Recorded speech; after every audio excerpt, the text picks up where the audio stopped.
For those of you who don't know Sorsha, she's a fellow vegan YouTuber, popular one at that. She has around 100,000 subscribers.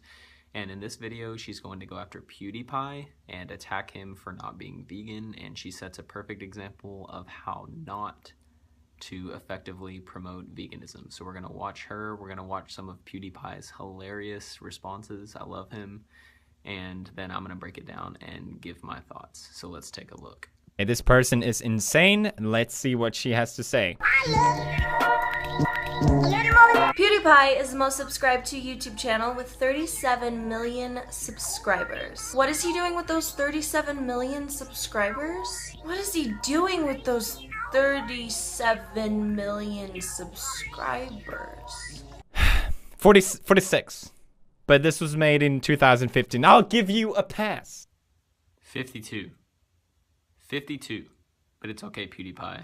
This video was made a long time ago. I'll give you a pass. What in the fuck is he doing? Don't get me wrong, I love the fact that Pewdiepie can make a living off of playing video games. It's like those kids that get told, you can't play video games for a living, you have to find a real job. Like, no, you can, you just have to put in the work. I love that YouTube and social media allows you to do whatever the fuck that you want to do and make a living off of that. As great as it is to have an income from playing video games and to have the most subscribed to channel on YouTube, what good is it for? I don't know, perhaps maybe providing entertainment for almost 53 million people around the world?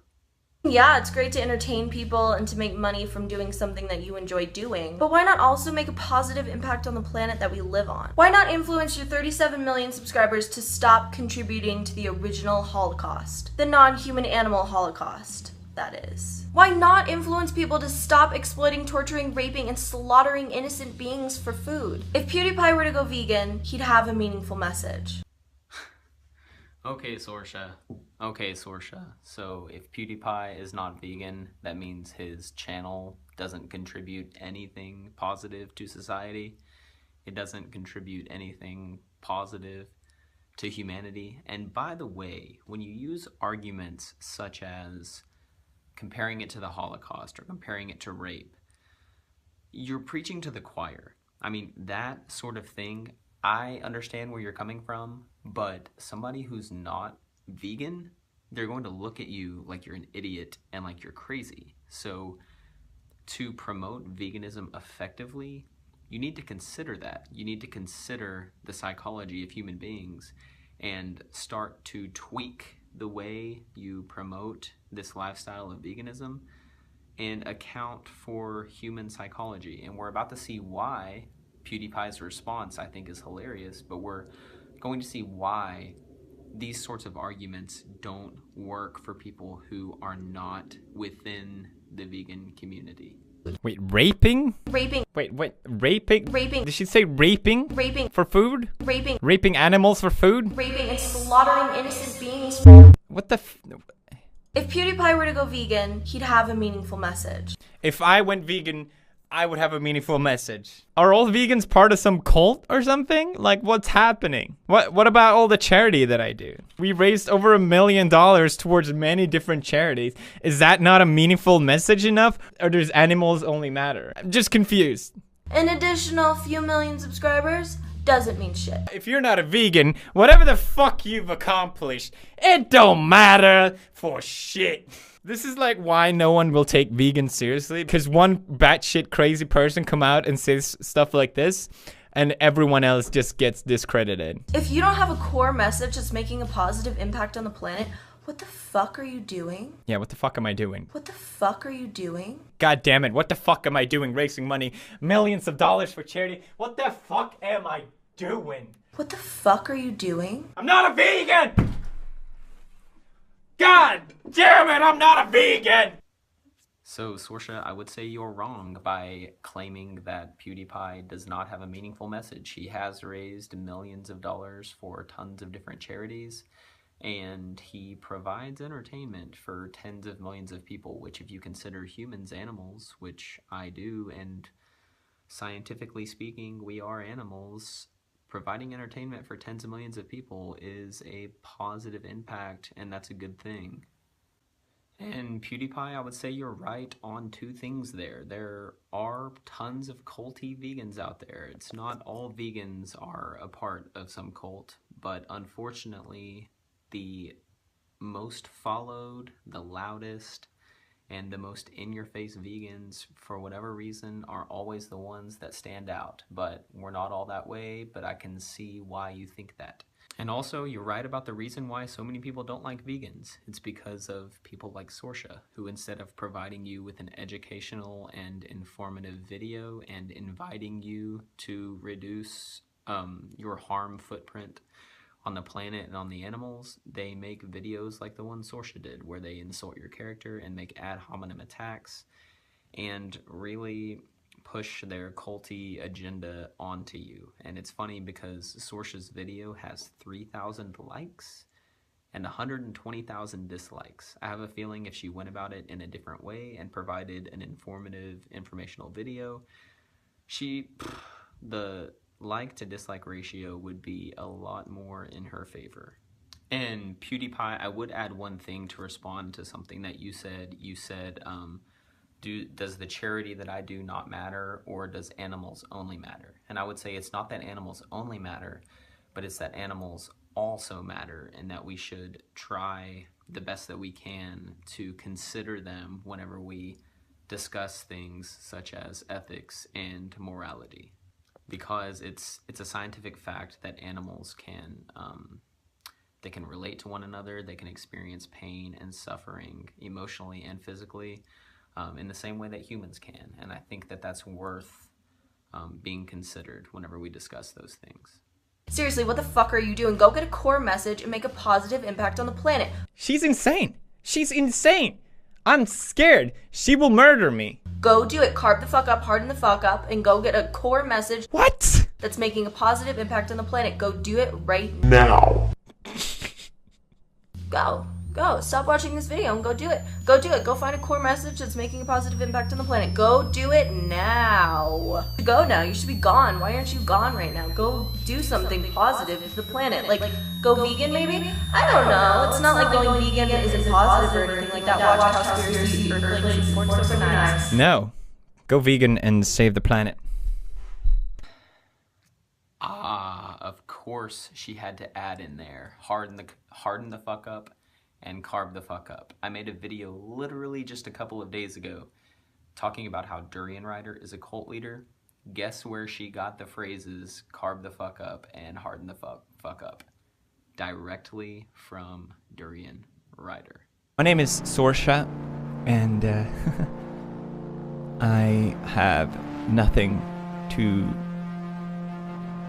define me as a human being. I have no actual personality or anything that makes me stand out from the crowd, and I can't stand that fact about myself. So I've decided to label myself as something in an attempt to make me feel more valued and to make me feel superior over other people. I am telling them what a piece of fucking shit they are for not being up here with me, the superior being who has levitated towards a higher being, and I fucking hate the world. Carb the fuck up! Oh my god! Do it now. There's no doubt in my mind that Pewdiepie is the type of person who understands the reasons behind veganism. That's why earlier in the video he said this is why people don't take vegans seriously, because he understands that at the core vegans mean well, but when they make ad hominem attacks and are in your face and trying to force people to go vegan and attacking them instead of providing information and inviting them to do it, that's what people don't like, and that's why people don't like vegans. So something that I'm about to show you is, there's a man named Nick Cooney who works for Mercy for Animals, and he gave a talk about making incremental change instead of just changing all at once. Because in this video, Sorsha is telling Pewdiepie, go vegan, go vegan, go vegan, go vegan, go vegan now, do it now. But when you account for human psychology, that doesn't work. It's a scientific fact that people are more likely to make incremental change rather than just changing 100% all at once. So making small dietary changes over time can eventually allow somebody to go vegan, and it doesn't seem like such a scary thing or such a big deal to them. So making incremental change and encouraging that is actually a pretty good way to encourage more people to become vegan. And Unnatural Vegan has said it best. She said, just consider somebody who drives a car, and you explain to them the negative impacts on the environment of driving a car. Instead of telling them, tomorrow you can no longer use your car ever again. That's likely to scare them. But if you encourage somebody to use public transportation on Mondays, Wednesdays, and Fridays, or on the weekdays and then driving their car on the weekend, they're a lot more likely to implement that than they are. They're not just going to stop driving altogether. And the same with somebody who drinks coffee. Say, look, like, coffee isn't that healthy. I mean, it's not unhealthy. I think it's pretty well known that coffee can actually have a lot of health benefits. But say somebody wanted to give up coffee because they wanted to give up caffeine. Are they more likely to just stop drinking coffee altogether? Or if they drink 16 ounces of coffee, they're more likely to start drinking 8 ounces of coffee and sort of wean their way off. That's the way human psychology works, and we need to start using that when we're encouraging people to make positive changes in their lives. So enjoy this clip from Nick Cooney, and please leave in the comment section down below, which method do you think, if you're not a vegan, would you be more likely to respond to? The way that Sorsha made her video, or this clip from Nick Cooney? Enjoy. Obviously, we would love everyone in Los Angeles, in the United States, and around the world to go vegan tomorrow. But we know that that is probably not going to happen. So when we're encouraging people to make dietary changes, we need to think about the impact of these different changes. So one of the things I wanted to do recently was I wanted to try to figure out, okay, we eat different animals. I wonder how much suffering the average American omnivore causes to animals and to different types of animals. So I looked at the different animals that we Americans eat, not we, but we in the grander sense, and how many days each of those animals suffered before being killed. Suffered on factory farms, in battery cages, gestation crates, and so forth. And so this is what it turned out to be. There's obviously not numbers here, but you got to get a general sense that when we look at the days of animal suffering caused by the average American meat eater, nearly all of that suffering, over 96%, is caused to just two species. Chickens, either chickens in egg-laying facilities or chickens on broiler farms, and fish. And by the way, this is just farm animals. This isn't even including all the wild fish and other wild animals. But for farmed animals, 96% of the suffering that is endured for American taste buds is endured by chicken and by fish. One other way to look at this is how much good the average American can do by switching to a different diet. So by going vegan, of course, you'll spare 100% of the farm animal suffering that you would otherwise be causing. By going vegan except for dairy, again, if we're looking at the number of days of suffering, you'll spare 99.6% of that. Vegetarian, 89%, no fish or poultry, 84%, and no red meat all the way down at 4%. And even that is optimistic, because this is assuming that people don't replace those products with other animal products. So those who do cut out red meat, because many of them replace it with chicken, they may have a net negative impact for animals. So what does all this, what all these statistics mean, practically speaking, for us as vegan advocates?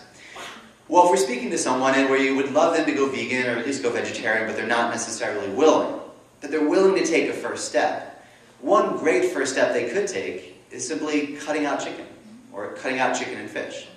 Just by doing these things that are definitely a lot easier than going all the way vegetarian, at least right away, they can spare about 85% of the suffering they're causing. It's a great first step. It is a first step, but it's a first step that can do a huge amount of good for so many animals. So that's it for that video, guys. I really, really, really appreciate you watching. Regardless of your view on veganism, it means a lot that you clicked on this video and watched it, and I hope you enjoyed it. Please give it a thumbs up, subscribe. If you haven't, check out some of my other videos on other topics, and I will see you guys in the next video.